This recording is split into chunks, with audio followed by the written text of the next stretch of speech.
Welcome students. In the last lecture, we have already revised the 11th standard syllabus. Now, in this lecture, we will see the next point, that is the derivatives of composite functions. For that, first we see what is meant by composite function. Composite function is a function of another function. For example, sine of 2x plus 5, log of root 5x, tan of sine of x square, etc. Here we know that sin x is standard function, and instead of x, if we write there 2x plus 5, then it becomes a function of x. Therefore, sine of 2x plus 5 is a composite function. Similarly log X हे standard function असतं, पण एक्सच्या जागी आपण route 5x म्हणजे एक्समधलं function लिहिलं की log of route 5x हे सुद्धा एक कंपोजिट फंक्शनचं एक्झाम्पल होतं. आता अशा टाईपचे जर कंपोजिट फंक्शन्स आले तर त्याचा डेरिव्हेटिव्ह कसा फाइंड करायचा ह्याच्यासाठी आपल्याला एक थेरम दिलेला आहे, आणि ह्याच्या थेरममध्येच आपल्याला एक फॉर्म्युला सांगितलेला आहे, जो फॉर्म्युला यूज करून आपल्याला एक्झाम्पल सोडवायचे आहेत. First, we will see the statement of the theorem and its proof. It is very important for your board exam also. Statement: if y equal to f of u is differentiable function of u and u equal to g of x is differentiable function of x, such that the composite function y equal to f of g of x is differentiable function of x, then dy by dx is equal to dy by du into du by dx. इथं सांगितलेलं आहे की y हे u मधलं differentiable function आहे, u हे x मधलं differentiable function आहे, तर त्याचं कंपोजिट फंक्शन y हे काय असतं, डिफरन्सिएबल फंक्शन ऑफ x असतं. Therefore d y by d एक्ससाठी फॉर्म्युला आपल्याला d y by d u, म्हणजे वाय हे यूचं फंक्शन असल्यामुळे त्याचा derivative with respect to u आला म्हणून पहिली टर्म झाली d y by d u into u हे एक्समधलं फंक्शन असल्यामुळे त्याचा डेरिव्हेटिव्ह काय झाला d u by d x, ती तुमची सेकंड टर्म आहे. म्हणजे दोन्ही फंक्शनचं डेरिव्हेटिव्ह घ्यायचं आपल्याला आणि त्यांचं काय करायचं आहे, मल्टिप्लिकेशन करायचं आहे. Now we will see the proof of this theorem. Let delta u delta y be small increments in u and y corresponding to the small increment delta x in x respectively. म्हणजे x मधलं small increment delta x असेल तर u मधलं small increment काय येणार, delta u. y मधलं small increment काय येणार, delta y. As delta x tends to 0, delta u also tends to 0, delta y also tends to 0. जर x मधलं स्मॉल इन्क्रीमेंट टेंड्स टू 0 असेल तर बाकीचे सगळे इन्क्रीमेंट सुद्धा काय असतात, टेंड्स टू 0 असतात. Now we have delta Y upon delta X is equal to delta Y upon delta U into delta U upon delta X आहे. आता आपल्याला ह्याच्या दिलेल्या डेल्टाच्या टर्म्स आहेत ह्या डीमध्ये कन्वर्ट करायचे आहेत, फॉर्म्युला तयार करायचं असेल तर त्याच्यासाठी आपल्याला दोन्ही बाजूला काय घ्यायला पाहिजे, लिमिट घ्यायला पाहिजे. म्हणून आपण नेक्स्ट म्हटलं taking limit delta X tends to 0 on both sides we have limit delta x tends to 0 delta y upon delta x is equal to limit delta x tends to 0 delta y upon delta u into limit delta x tends to 0 delta u upon delta x. आता इथं आपल्याला ह्या डेल्टाच्या term टीमध्ये convert करण्यासाठी Lebanese notation use करायचं आहे. And we know that in Leibniz notation the denominator and limits condition both are same. Here आता इथं पाहिलं जर आपण तर सेकंड टर्ममध्ये तुमची delta Y upon delta U आणि त्याचं लिमिट काय दिलेलं आहे, limit delta X tends to 0. म्हणजे ही लिमिट डेल्टा एक्सची टर्म आपल्याला चेंज करून तिथं काय घ्यायला पाहिजे, लिमिट डेल्टा यूची टर्म घ्यायला पाहिजे. मग त्याच्यासाठी आपल्याला सांगितलेलं आहे की जर डेल्टा एक्स टेंड टू 0 असेल तर delta U also tends to काय असतो, 0. म्हणून सेकंड टर्ममधली डेल्टा एक्सची जी टर्म आहे ती चेंज करून आपण त्याच्या जागी काय घेतली, डेल्टा यू. म्हणून टर्मवाली आपली नेक्स्ट आहे limit delta X tends to 0 delta Y upon delta X is equal to limit delta U tends to 0 delta Y upon delta U into limit delta X tends to 0 delta u upon delta x. Call this as equation number 1. Since y and u are differentiable functions of u and x respectively, we have y हे u मधलं differentiable function आहे आणि u हे x मधलं differentiable function आहे. Therefore by Leibniz notation we can write dy by du is equal to limit delta u tends to 0 delta y upon delta u and du by dx is equal to limit delta x tends to 0 delta u upon delta x. Call this as equation number 2. Now from equation 1 and 2 we have limit delta y upon delta x is equal to dy by du into du by dx. Equation 2 मधल्या values आपण इथं use केलेल्या आहेत. Call this as equation number 3. As RHS of equation 3 exist and finite, RHS हा exist होता आणि त्याची किंमत फायनाईट असेल तर LHS ऑल्सो काय व्हायला पाहिजे, एक्झिस्ट व्हायला पाहिजे आणि त्याची सुद्धा व्हॅल्यू काय असायला पाहिजे, फायनाईट असायला पाहिजे. Therefore limit delta X tends to 0 delta Y upon delta X is equal to answer आपल्याला मिळेल dy अपॉन dx. ही व्हॅल्यू जर आपण इक्वेशन 3 मध्ये यूज केली तर from equation 3 we get dy by dx is equal to dy by du into du by dx. Here our proof is completed, which is also called as a chain rule. ह्यालाच आपण काय म्हणतो, chain rule असं सुद्धा म्हणतो. म्हणजे इथं काय करायचं आहे, कंपोजिट फंक्शन असेल तर त्याच्यामध्ये जेवढे फंक्शन्स आहेत त्यांचा डेरिव्हेटिव्ह घ्यायचा आहे आणि त्यांचं काय करायचं आहे, मल्टिप्लिकेशन. y हे u मधलं फंक्शन आहे म्हणून yचं derivative with respect to u घ्यायचं आहे. u हे x मधलं फंक्शन आहे म्हणून त्याचं derivative with respect to x घ्यायचं आहे आणि हा चेन रूलचा फॉर्म्युला यूज करून आपल्याला डेरिव्हेटिव्ह फाइंड करायचे आहेत. हा चेन रूल यूज करून डेरिव्हेटिव्ह आपल्याला फाइंड करत असताना यू कशाला म्हणायचं, तर एक्समध्ये जे फंक्शन असतं त्या सगळ्या टर्मला आपण काय म्हणणार आहे, यू म्हणणार आहे आणि जी राहिलेली टर्म राहते त्याला आपण काय म्हणणार आहे, फंक्शन वाय म्हणणार आहे आणि आपला हा चेन रूलचा फॉर्म्युला आपण तिथं यूज करणार आहे. हा चेन रूलचा फॉर्म्युला यूज करून जसं डेरिव्हेटिव्ह काढता येतात तसंच आणखी एक डायरेक्ट मेथड आहे. त्या मेथडने सुद्धा आपण कंपोजिट फंक्शनचे डेरिव्हेटिव्ह फाइंड करू शकतो. For that, note. First, notice the derivative of a composite function can also be expressed as if y is equal to f of g of x, then dy by dx is equal to f dash of gx into derivative of gx, that is equal to f dash of gx into g dash of x. म्हणजे y equal to F of G of X हे composite function असेल तर त्याचा डेरिव्हेटिव्हची value घेताना पहिल्यांदा फक्त function एफचा derivative काय झाला, एफ डॅश. एफचा डेरिव्हेटिव्ह काय, F dash keep remaining function as it is, म्हणजे पुढचं जी एक्स फंक्शन आहे तसंच ठेवा. Into second term is derivative of जे रिमेनिंग फंक्शन आहे त्याचं डेरिव्हेटिव्ह घ्यायचं. मग रिमेनिंग फंक्शन काय आहे, आता एफचा डेरिव्हेटिव्ह ऑलरेडी घेतला आहे म्हणजे राहिलं आहे काय, जी एक्स, म्हणून टर्म आले आतमध्ये g x. Keep first term as it is and take solve a second term. Here gx is function, therefore its denoted derivative is denoted by g dash x. Therefore our last formula is f dash of gx into g dash of x.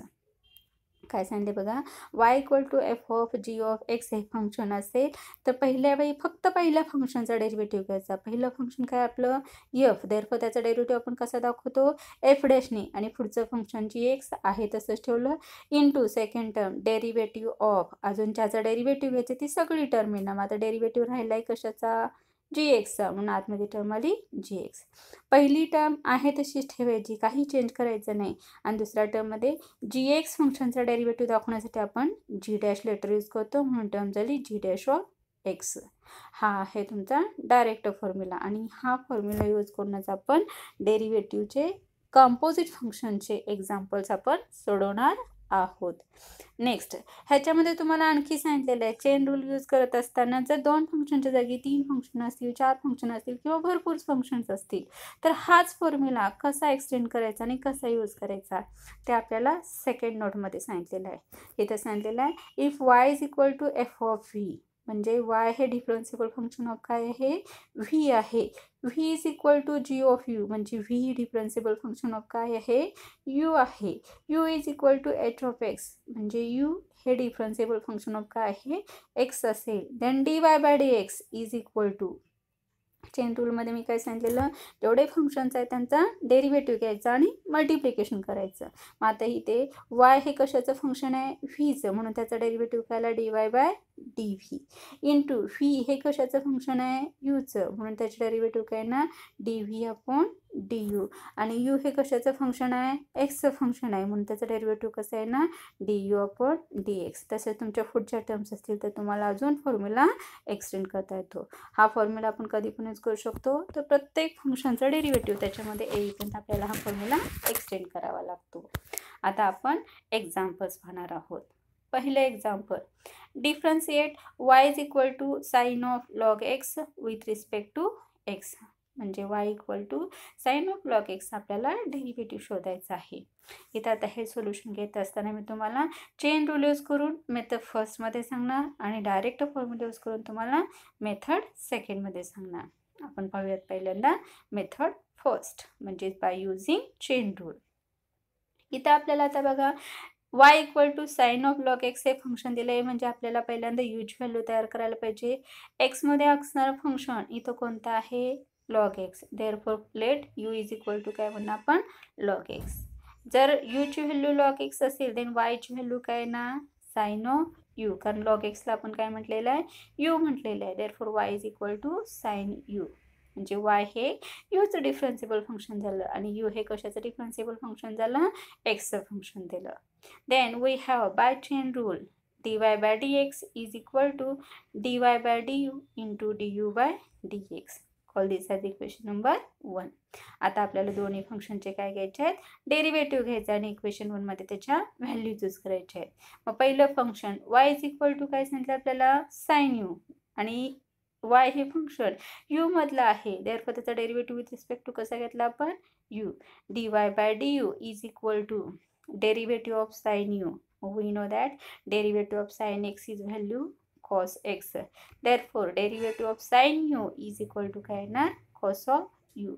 Standard फंक्शनचे derivative change होत नाहीत, फक्त variable change झालं की पुढचा variable तेवढाच change करायचा असतो.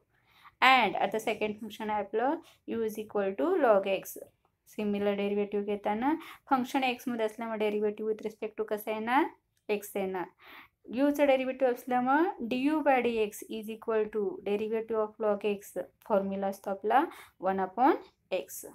देअरफॉर फ्रॉम इक्वेशन 1, आता इक्वेशन 1 मध्ये हे दोन्ही व्हॅल्यू घातल्या, then dy by dx is equal to cos of U into 1 upon X. पण इथं दिलेलं एक्झाम्पल एक्स पॅरामीटरमध्ये असल्यामुळं यूच्या जागी यूची व्हॅल्यू पुट करणं गरजेचं आहे. Therefore put u is equal to log x. Final answer we get cos of log x divided by x. ह्याला आपण काय म्हणतो, चेन रूल यूज करून आपण सोल्युशन काढलेलं आहे. इथं एका फंक्शनला u म्हटलं, दुसऱ्या फंक्शनला y म्हटलं आणि दोघांचं डेरिव्हेटिव्ह घेऊन त्याचं मल्टिप्लिकेशन केलं. आता आपण पाहणार आहोत मेथड सेकंड. मेथड सेकंडमध्ये आपण काय करणार आहोत, डेरिव्हेटिव्हचा आपल्याला डायरेक्ट फॉर्म्युला पाहायचा आहे. त्याच्यासाठी सांगितलेलं आपल्याला दिलेलं example y is equal to sine of log x. लास्टचं फंक्शन एक्समध्ये असल्यामुळे त्याचा डेरिव्हेटिव्ह विथ रिस्पेक्ट टू कसा घेतला आपण, एक्स, म्हणून दोन्ही बाजूला फक्त डेरिव्हेटिव्ह साईन घेतलं. वायचं डेरिव्हेटिव्ह झाला dy बाय dx आणि दुसऱ्या बाजूला डेरिव्हेटिव्ह साईनमध्ये फंक्शन आहे तसंच ठेवलं. आता इथून पुढे आपल्याला स्टेप सोडवायचे आहेत. तुमचा फॉर्म्युला नोटमध्ये जो टर्म सांगितलेला आहे, जो फॉर्म्युला सांगितलेला आहे तो इथं आपल्याला यूज करायचा आहे. मग आता पहिली बाजू dy बाय dx तशीच राहणार. सेकंड साईडला पहिलं फंक्शन बाहेर कोणतं दिसतं आपल्याला, साइन, म्हणून फक्त साइनचा डेरिव्हेटिव्ह घ्यायचा. साइनचा डेरिव्हेटिव्ह काय असतो, कॉस, आणि keep remaining function as it is. Therefore keep log x as it is. Here derivative of first term is completed. Therefore take derivative of remaining term. Therefore second term is into derivative of function is log x.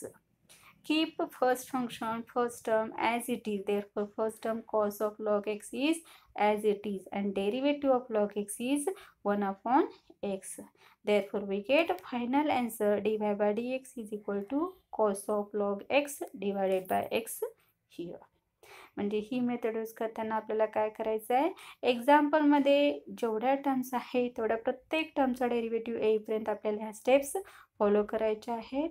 प्रत्येक वेळी फक्त पहिल्या फंक्शनचं derivative घ्यायचं आहे, बाकीचं function आहे तसंच ठेवायचं आणि फर्स्ट टर्म कंप्लीट झाली की परत काय घ्यायचं आहे, डेरिव्हेटिव्ह साईनमध्ये राहिलेलं फंक्शन घ्यायचं आहे. आणखी एक एक्झाम्पल आपण सेम मेथडने पाहूयात. Second example is differentiate y equal to sin square of tan of 2x plus 3 with respect to x. Here given function is दिलेले y ची व्हॅल्यू आहे तशी लिहून घेतली आपण, sin square of tan of 2x plus 3. इथं आता आपण हे एक्झाम्पल सोडवण्यासाठी आपला फक्त सेकंड नोटमध्ये जो फॉर्म्युला सांगितला होता तो फॉर्म्युला आपण यूज करणार आहोत. इथं फंक्शन एक्समध्ये असल्यानंतर त्याचा डेरिव्हेटिव्ह विथ रिस्पेक्ट टू कसा आला, एक्स आला. therefore dy by dx is equal to, आता पहिलं फंक्शन मला साइन स्क्वेअर दिसतं. साइन स्क्वेअर म्हणजे पहिलं फंक्शन कशाचं दिसतं, स्क्वेअरचं दिसतं. मग इथं जेव्हा कंपोजिट फंक्शनमध्ये तुमचं एक्सपोनेन्शियल फंक्शन असेल तेव्हा पहिला डेरिव्हेटिव्ह हा नेहमी एक्सपोनेन्शियल फंक्शनचाच घ्यायचा असतो, नंतर मग राहिलेल्या फंक्शनचा घ्यायचा असतो. मग आपल्याला माहिती आहे की एक्स स्क्वेअरचा डेरिव्हेटिव्ह काय असतो, 2x. तसं साइन स्क्वेअरचा डेरिव्हेटिव्ह काय ना, 2 साइन. म्हणून फक्त साइन स्क्वेअरचा डेरिव्हेटिव्ह घेतला आपण 2 साइन आणि पुढचं फंक्शन आहे तसंच ठेवलं, म्हणजे tan of 2x plus 3 as it is. First टर्मचा डेरिव्हेटिव्ह कंप्लीट झाला, therefore take derivative of remaining function. Derivative of अजून आपल्याला कशाचा डेरिव्हेटिव्ह घ्यायचा आहे, sine of tan of 2x plus 3चा. आता पहिली टर्म जी लिहिली आहे त्याच्यामध्ये काहीही चेंज करायचा नाही, ती टर्म आहे तशीच कॅरी करत जायची.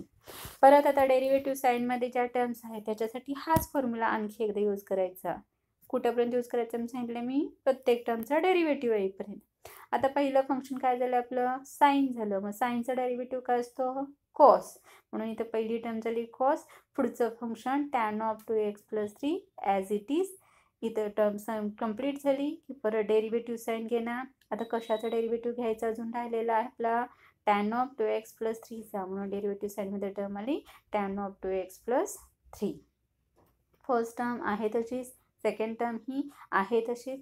परत थर्ड टर्मसाठी आपण सेम फॉर्म्युला यूज करणार. बाहेरचं फंक्शन कोणतं आहे, टॅन आहे आणि टॅनचा डेरिव्हेटिव्ह काय असतो, सेक स्क्वेअर. म्हणून इथं टर्म आली सेक स्क्वेअर ऑफ पुढचं फंक्शन 2x plus 3 आहे तसंच राहिलं. टर्म कंप्लीट झाली, परत डेरिव्हेटिव्ह साइन इनटू डेरिव्हेटिव्ह. आता कशाचं शिल्लक राहिलं आहे, फक्त 2x plus 3चा. म्हणून डेरिव्हेटिव्ह साइनमध्ये टर्म आली 2x plus 3. पहिली टर्म आहे तशीच, दुसरी टर्म आहे तशीच, तिसरी टर्म ही आहे तशीच. आता आपल्याला फक्त लास्ट टर्मचा डेरिव्हेटिव्ह घ्यायचा आहे. आपल्याला माहिती आहे की 2xचा डेरिव्हेटिव्ह किती असतो, 2 आणि 3चा डेरिव्हेटिव्ह किती असतो, 0. कारण ती कसली टर्म आहे, constant term. Therefore 2x plus 3चा डेरिव्हेटिव्ह किती झाला, 2 झाला. म्हणून तुमची लास्ट टर्म किती आली, 2 आली. एवढं सोल्युशन लिहिलं तरी सुद्धा चालतं. जर एखाद्याला सुचलं पुढं सोडवायचं असेल तर त्याच्यासाठी आपण पुढचा फॉर्म्युला यूज करू शकतो. आपल्याला माहिती आहे की 2 sin x into cos x असेल तर त्याची व्हॅल्यू किती असते, साइन ऑफ 2x असते. आता इथं साईनला जोडलेलं function tan of 2x plus 3 ई सेम, वेअर कुठं कॉसमध्ये सुद्धा सेम आहे, tan of 2x plus 3. म्हणजे ह्या tan of 2x plus 3ला जर आपण x कन्सिडर केलं तर आपली टर्म झाली 2 into sine x into cos x. मग बाय फॉर्म्युला ह्याची व्हॅल्यू काय झाली, साइन ऑफ 2x आणि हा पाठीमागचा 2 आपण पुढे घेतल्यामुळे टर्म झाली 2 into sine of 2 tan of 2x plus 3. ह्या 3 टर्मच्या जागी आपण सिंगल टर्म लिहून घेतली, इंटू राहिली टर्म कोणती, फक्त sec square of 2x plus 3. ह्याच्या पुढे आपल्याला सोल्युशन करता येत नाही, देअरफॉर हे आपले झाले इथं फायनल आन्सर. अशा पद्धतीनं आपल्याला हे एक्झाम्पल सोडवता येतं. हीच मेथड यूज करून कंपोजिट फंक्शनमध्ये असणाऱ्या कोणत्याही टर्मचा डेरिव्हेटिव्ह तुम्हाला फाइंड करता येतो. सेम मेथड यूज करत जावा, तुम्ही स्वतः प्रॅक्टिस करा. एक्झाम्पल्स फक्त वरचं एक्झाम्पल लिहून घ्या, हेच एक्झाम्पल सोडवण्याचा प्रयत्न करा आणि नंतर मग बाकीचे एक्झाम्पल सोडवण्याचा प्रयत्न करा. तुम्हाला प्रॅक्टिस केला तर सगळे एक्झाम्पल्स व्यवस्थित सोडवता येतील, जमतील. तुम्हाला प्रत्येकाने प्रयत्न करायचा आहे. आजच्या लेक्चरमध्ये आपण एवढंच पाहणार आहोत. नेक्स्ट लेक्चरला आपण ह्यातलेच आणखी थोडे एक्झाम्पल्स पाहूयात. आज आपण आता इथंच थांबूयात. थँक्यू.